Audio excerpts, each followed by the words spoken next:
ಎಲ್ಲರಿಗೂ ಪ್ರಿಯ Teju forum YouTube ಚಾನಲ್ಗೆ ಸ್ವಾಗತ. ಇಂದು ನಾವು 10ನೇ ತರಗತಿ ಪದಗಳ ಅರ್ಥಗಳನ್ನು ನೋಡೋಣ ಬನ್ನಿ. ಇಲ್ಲಿ ಮೊದಲನೇ ಪದ ಕಹಳೆ. ಕಹಳೆ ಅಂದರೆ ಉದ್ದವಾಗಿ ಬಾಗಿರುವ ತುತ್ತೂರಿ.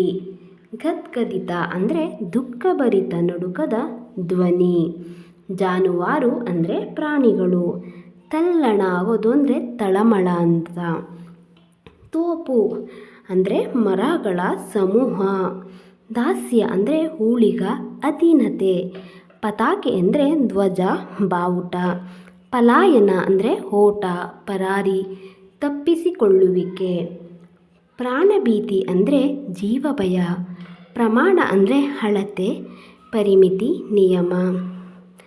ಲಂಗರು ಅಂದರೆ ಬಂದರಿನಲ್ಲಿ ಹಡಗನ್ನು ನಿಲ್ಲಿಸುವುದಕ್ಕಾಗಿ ಹಡಗಿನ ಪಕ್ಕದಲ್ಲಿ ಸಮುದ್ರದಾಳಕ್ಕೆ ಇಳಿಬಿಡುವ ಭಾರವಾದ ಕಬ್ಬಿಣದ ಸಲಕರಣೆ.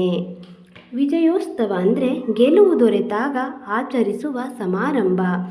ಸಪ್ತ ಅಂದರೆ 7 ಅಂದರೆ 7 ಅಂತ. ಸಾರ್ಥಕ ಅಂದರೆ ಪ್ರಯೋಜನವುಳ್ಳ ಸಫಲವಾದ.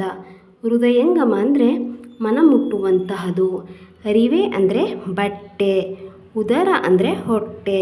ಕರ ಅಂದರೆ ಕೈ. ಡಂಬ ಅಂದರೆ ಮೋಸ ವಂಚನೆ. ಇಲ್ಲಿ ನೆರೆರಿಮ್ ಅಂದರೆ ಜೋಡಿಸಿ. ನೆರೆಹಿ ಅಂದರೆ ಜೋಡಿಸಿ. ಪ್ರತಿಮೆ ಅಂದರೆ ವಿಗ್ರಹ. ಬೂಟಕಥನ ಅಂದರೆ ನಟನೆ ನಾಟಕ ಆಡೋದು ಅಂತೀವಲ್ಲ ಅದನ್ನ ಬೂಟಕಥನ ಅಂತೀವಿ. ಮಿಂದು ಸ್ನಾನ ಮಾಡಿ ಜಳಕ ಮಾಡಿ. ಮೋರೆ ಅಂದರೆ ಮುಖ. ಲೇಷ ಅಂದರೆ ಸ್ವಲ್ಪ. ವೈರಾಗ್ಯ ಅಂದರೆ ವಿರಕ್ತಿ.